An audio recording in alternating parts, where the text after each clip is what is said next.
কুমিল্লার বরুড়ার পয়ালগাছা বহুমুখী উচ্চ বিদ্যালয়ের এসএসসি পরীক্ষার্থীদের বার্ষিক মিলাদ ও দোয়া অনুষ্ঠিত হয়েছে। শনিবার বিদ্যালয় মিলনায়তনে প্রধান শিক্ষক মোহাম্মদ ময়নাল হোসেনের সভাপতিত্বে প্রধান অতিথি হিসেবে উপস্থিত ছিলেন বাংলাদেশ সুপ্রিম কোর্টের আইনজীবী ও ঢাকা আইনজীবী সমিতির সহ সাধারণ সম্পাদক ও বিদ্যালয় পরিচালনা কমিটির সভাপতি সৈয়দ মোহাম্মদ মইনুল হোসেন অপু। বিশেষ অতিথি হিসেবে উপস্থিত ছিলেন অভিভাবক প্রতিনিধি মোহাম্মদ ইকবাল হোসেন, কাজকামতা আলিম মাদ্রাসার অধ্যক্ষ মোহাম্মদ আব্দুর রহিম, সাবেক ইউপি চেয়ারম্যান মাইনুদ্দিন বাবুল, বিদ্যালয়ের পরিচালনা কমিটির সাবেক সভাপতি ডাক্তার মোহাম্মদুল্লাহ, হাসান জিলানি লিটন, পয়ালগাছা ইউনিয়ন বিএনপির সাধারণ সম্পাদক আব্দুল হাই গাজী, সাবেক প্রধান শিক্ষক মোহাম্মদ রুহুল আমিন। অনুষ্ঠানে বক্তব্য রাখেন পয়ালগাছা সরকারি প্রাথমিক বিদ্যালয়ের প্রধান শিক্ষক মোহাম্মদ শাহজালাল মজুমদার, সুপ্রিম কোর্টের আইনজীবী অ্যাডভোকেট ফয়সাল আহমেদ, বিদ্যালয়ের সহকারী শিক্ষক মোহাম্মদ হাসান আলী, সাবেক অভিভাবক সদস্য হেলাল উদ্দিন, জহিরুল কাইয়ুম।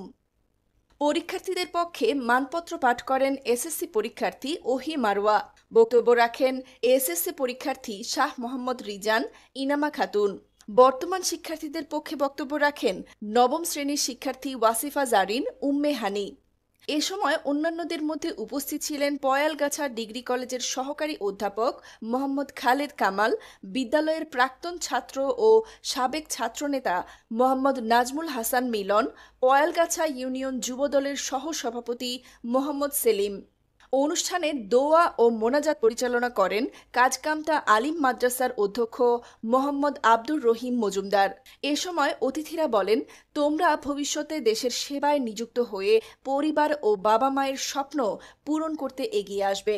তোমরা মানুষ হও, আমাদের বিশ্বাস তোমাদের নেতৃত্ব পয়ালগাছা বহুমুখী উচ্চ বিদ্যালয়ের মান অক্ষুণ্ণ রেখে জাতিকে একটি সুন্দর বাংলাদেশ উপহার দেবে। অনেক সিনিয়র জুনিয়র আমার এলাকার ভাই বোনেরা, আসসালামু আলাইকুম। আরো উপস্থিত আছেন আমার পয়ালগাছা ইউনিয়ন ছাত্রদলের নেতৃবৃন্দ, অত্র এলাকার মুরব্বিয়ান, স্কুলের সম্মানিত শিক্ষক মন্ডলী এবং আমার সন্তান তুল্য প্রাণপ্রিয় ছাত্রছাত্রীবৃন্দ, আসসালামু আলাইকুম। আমরা পয়ালগাছাবাসী, আমরা পয়ালগাছা স্কুলের ছাত্র। এই কথা বলতে একসময় আমরা অনেক গর্ববোধ করতাম। শুধু পয়ালগাছা না, আমরা কুমিল্লা, আমি কুমিল্লা ভিক্টোরিয়া কলেজে পড়াশোনা করেছি। আমি বুক ফুলে বলতাম যে আমি পয়ালগাছা স্কুলের ছাত্র। আমি যখন ঢাকায় পড়াশোনা করছি জগন্নাথ বিশ্ববিদ্যালয়, সেখানেও আমি গর্বের সাথে বলতাম আমি পয়ালগাছা স্কুলের ছাত্র। কিন্তু আমার মনে হচ্ছে কালে বিবর্তনে আজকে আমাদের স্কুলের ঐতিহ্যটা আমরা কি কতটা ধরে রাখতে পেরেছি? আমি আপনাদের কাছে প্রশ্ন রাখবো। এটা শুধু আমি বলবো না যে আমাদের স্কুলের শিক্ষকদের ব্যর্থতা, এটা আমাদের ব্যর্থতা, আমাদের এলাকাবাসীর ব্যর্থতা, আমরা যারা সাবেক ছাত্র ছিলাম আমাদের ব্যর্থতা, কারণ আমরা স্কুলকে সেবা পরিচর্যা করেছি। আমি আজকে আপনারা যারা অভিভাবক আছেন তাদের উদ্দেশ্যে বলবো, দয়া করে স্কুল যেন আবার সে আগের অবস্থানে ফিরে যায়। বাংলাদেশে আবারও আমরা যেন বলতে পারি যে আমরা পয়ালগাছাবাসী, আমরা পয়ালগাছা স্কুলের ছাত্র, পয়ালগাছা কলেজের ছাত্র, সেই জায়গায় যেন আমরা আসতে পারি। আপনারা দয়া করে আমাদেরকে সেই সহযোগিতা করবেন, স্কুলকে সহযোগিতা করবেন, শিক্ষকদের সহযোগিতা করবেন এবং সবসময় স্কুলে খবর নেবেন। এটা আপনাদের কাছে আমার বিনীত অনুরোধ। এবং আমি এলাকাবাসীদেরকে বলবো, বিভিন্ন ব্যাপারে, যে কোনো ব্যাপারে স্কুলে যদি কোনো সমস্যার সৃষ্টি হয়, আপনারা দয়া করে অত্যন্ত ভদ্রচিত্তভাবে, যেহেতু আমাদের শিক্ষকরা সম্মানিত মানুষ, ভদ্রচিত্তভাবে প্রধান শিক্ষকের কাছে আপনারা আপনাদের অভিযোগ বলেন, আপনাদের অনুরোধ বলেন, পরামর্শ বলেন, ওনার কাছে জানাবেন। উনি যদি সমাধান না করতে পারেন, এলাকার মুরব্বিয়ান আছেন ওদের কাছে জানাবেন। না পারলে আমি ব্যক্তিগতভাবে চেষ্টা করবো সমস্যার সমাধান করতে। তবে আমরা কখনোই স্কুলের কোনো ব্যাপারে ইন্টারফেয়ার করবো না, আমরা সহযোগিতা করবো স্কুল দ্বারা আমাদের এগিয়ে যায়। অনেক সময় দেখা যাচ্ছে, কিছু কথা বলবো, অনেক সময় দেখা যাচ্ছে যে একজন শিক্ষক একজন ছাত্রকে হয়তো বকা দিলেন, মারলেন, আমি যেটা শুনেছি আমি জানি না, আমরা কিছু লোক বলে ফেলি যে আমি তো প্রাইভেট পড়ে যাই, বা আমি তো ওনার ওই ক্লাসে ওনার যে কোনো আশা আমি পূরণ করতে পারিনি। দুঃখিত, আপনি আমায় বলবেন না। যদি যখন শিক্ষকের ইন্টেনশন কি আছে আমি জানি না, তবে ওনারা আমাদের শ্রদ্ধার পাত্র। আমরা ওনাকে সম্মান করবো এবং বুঝিয়ে বলবো যে আপনি যদি এটা করেন, আপনি ভুল করলেও আপনি আমার শিক্ষক, শিক্ষকরা কখনো ভুল করে না। শিক্ষকের কাছে আমি ক্ষমা চেয়ে বলবো যে স্যার এটা বলতে আমাদের ভুল হয়। অভিভাবক সাথে কথা বলতে, স্যার যদি হয় আমার ছেলে, কারণ আমরা দেখেছি যে আমাদের সময় অনেক ছেলেরা আজকে সমাজে প্রতিষ্ঠিত এখনো আছে, ওই সময় বেশি ছিল। আমার ব্যাচে 4জন বিসিএস ক্যাডার আছে, ব্যাংকার আছে বলে সর্বোপরি আমরা 10 থেকে 15 জন আজকে সমাজে প্রতিষ্ঠিত আমার ব্যাচম্যান আছে। এখন কি এরকম আছে যে প্রতি ব্যাচে 10-15 জন 20 জন প্রতিষ্ঠিত সমাজে যাদের পরিচয় দেওয়ার মতো না? আমার মনে হয় না। কারণ আমাদের সবাই, আমরা যখন শিক্ষকদেরকে দেখতাম, আমরা আমাদের মা বাবাকে কোনো ভয় পেতাম না। রাস্তা দেখলো মনে হতো শিক্ষক যদি আবার অন্যায় করে এখানে মেরে বসে কিনা, আমরা এতটা ভয় পেতাম। কিন্তু এখন কি আমরা সেটা পাই? এখন আমরা মারলে হয়তো আমরা নিজেরা শিক্ষকদের প্রতিবাদ করি, ছাত্র প্রতিবাদ করি, অভিভাবকরা প্রতিবাদ করি। দয়া করে এটা করবেন না। শিক্ষকরা ওনাদের দায়িত্ব পালন করবেন এবং শিক্ষক মন্ডলীকে বলবো দয়া করে আপনারাও ক্লাসে যেভাবে পড়াশোনা করলে স্কুলের মান বৃদ্ধি পাবে, এভাবে পড়াশোনা করলে একটু বৃদ্ধি পাবে, মান বৃদ্ধি পাবে, আপনারা সেভাবে পরিচালনা করবেন।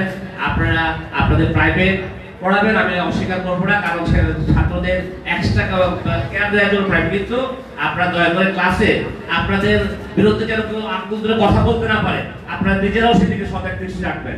শুধু যে আমরা আঙ্গুল কথা বলবো না, আমি প্রতিশ্রুতি দিচ্ছি, আপনাদের কেন আঙ্গুল ধরে কথা বলতে না পারে আপনারা কিন্তু দয়া করে সেভাবে আপনাদের কাজগুলো আপনারা করবেন। কারণ আমাদের শুভেচ্ছা ছিল, শিক্ষকের নাম যেমন শুভেচ্ছা ছিল, এখন আমাদের আমরা তাদের নাম এখন তাদের নাম শুনলে আপনার শ্রদ্ধা করে স্মরণ করি। স্যার আমি যদি হেডমাস্টার বলছিলেন যে শুভেচ্ছা বেঁচে আসেন ওনাকে বললেন, আমাদের গোপাল স্যার ছিল অত্যন্ত সাদা মানুষ, একটু সাদা সিধা মানুষ, কিন্তু আমরা এখন অনেক শ্রদ্ধা করি। এরকম আমাদের অনেক শিক্ষক ছিলেন, শাহালম স্যার ছিলেন, নদীম স্যার ছিলেন, ইদ্রিস স্যার ছিলেন, প্রয়াত শামসুল হক স্যার ছিলেন, আমরা অনেক শিক্ষকরাই ছিলেন যাদের নাম স্মরণ করলে এখন আমরা আমাদের ভয় আমাদের মুখ ফুটে ফিরবে। আমার মনে হচ্ছে যে ওনারা কিন্তু এখন আমাদের শাসন করার অধিকার থাকে। কিন্তু একটু আগে অনেকে বললেন যে বিদায় হয়ে গেলে আমাদের ছাত্ররা নাকি একটু অন্যরকম হয়ে যায়, পরীক্ষা ফলে নাকি অনেক সময় ওদের একটা নেতৃত্ব ফলানোর চেষ্টা করে। সরি, দয়া করে এই কাজটা করবেন না। আপনারা মনে রাখবেন আপনারা সবসময় ছাত্র। আজকে আপনি এখান থেকে বিদায় নিয়ে গেছেন বলে যে আপনি সেরে গেছেন তা না। আমাদের এক মুরব্বী বলে গেছেন যে মা বাবার পরে শিক্ষক। আসলে তাই, যারা শিক্ষকের সাথে অন্যায় করেছে তাদের ভবিষ্যতের ফসল খুব ভালো হয়। সুতরাং যেটা আমরা একটু আগে অনেকেই বলেছে যে হলের মধ্যে বিশৃঙ্খলা সৃষ্টি করার চেষ্টা করে, আমরা স্থানীয় হিসেবে প্লিজ দয়া করে কাজটা করবেন না। আপনি যেভাবে স্কুলে পরীক্ষা দিয়েছেন, যেভাবে মনে করছেন যে আমাদের স্যাররা কোনো অন্যায় করলে আমাদেরকে তার প্রতি নেবে, মানতে পারবে এবং আমাদের বিরুদ্ধে ব্যবস্থা নেবে, মনে রাখবেন এখানেও শিক্ষকরা ব্যবস্থা নেয়, তাদের ওনাদেরকে যথেষ্ট পরিমাণ পাওয়ার আছে, ওনারা তাই নেবেন।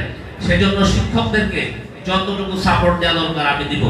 আর আপনারা যদি সুশৃঙ্খলভাবে পরীক্ষা দেন তাহলে আপনাদের পরীক্ষা যেন ভালো হয়, আপনারা যেন ভালো করে পরীক্ষা দিতে পারেন, পরিবেশ উন্নত পান, সেজন্য আমি চেষ্টা করবো আপনাদেরকে সর্বোচ্চ সহযোগিতা করছি ইনশাআল্লাহ। প্রিয় শিক্ষার্থীবৃন্দ, অনেক কথা বলে ফেললাম, সময় কম। আজকে আপনাদের বিদায় ক্ষণে আপনাদেরকে বলবো চলে যাচ্ছে আজকে বিদায়। আপনাদের এই বিদায় কিন্তু সেই বিদায় না, আপনাদের ভবিষ্যতে আরো ভালো কিছু করার বিদায়। আমরা এখানে বসে থাকলে আমাদের ভবিষ্যৎ অন্ধকার হবে। আমাদেরকে আপনাদেরকে ছেড়ে দিচ্ছি, আপনারা চলে যাচ্ছেন এখন পুকুর থেকে নদীতে, নদী থেকে যাবেন সাগরে, সাগর থেকে যাবেন মহাসাগরে। আমরা আপনাকে আরো সামনের দিকে ছেড়ে দিচ্ছি, কম্পিটিশনের দিকে ছেড়ে দিচ্ছি। আপনারা মনে রাখবেন আপনাদেরকে পরিশ্রমী হতে হবে, আপনাদেরকে নিয়মবর্তিত হতে হবে, সময়ের মধ্যে জ্ঞান রাখতে হবে, প্রত্যেকটা ব্যাপারে আপনাদের সব সময় আপনাদের কেয়ারফুল হতে হবে। শিক্ষকদেরকে সর্বদা সম্মান করবেন, শিক্ষকদেরকে সব সময় এখন যেভাবে দেখতেছেন আগামী 30 বছর পরে মৃত্যুর আগ পর্যন্ত শিক্ষককে সম্মান করবেন বলে আমি বিশ্বাস করি। প্রিয় শিক্ষার্থীবৃন্দ, আপনারাই আমাদের স্কুলের মুখ উজ্জ্বল করবেন। আপনারা আপনাদের ভবিষ্যতে নিজেরা প্রতিষ্ঠিত হবেন। যে আপনারা প্রতিষ্ঠিত হবেন সেটা কিন্তু আপনাদের নিজেদের জন্য, শিক্ষকের জন্য না, অভিভাবকদের জন্য না, আপনাদের মা বাবার জন্য না, আমাদের জন্য না। আপনারা প্রতিষ্ঠিত হবেন আমাদের জন্য, আমরা গর্ব করবো। আমাদের শুধু প্রাপ্তি হচ্ছে আমরা আপনাদেরকে নিয়ে গর্ব করবো। আমাদেরকে শুধু গর্ব করার সুযোগ দেন, আপনারা প্রতিষ্ঠিত হন। সবার আগে সত্যের সন্ধানে দৈনিক মুকিল লড়াই। সবার আগে সত্যের সন্ধানে দৈনিক মুকিল লড়াই।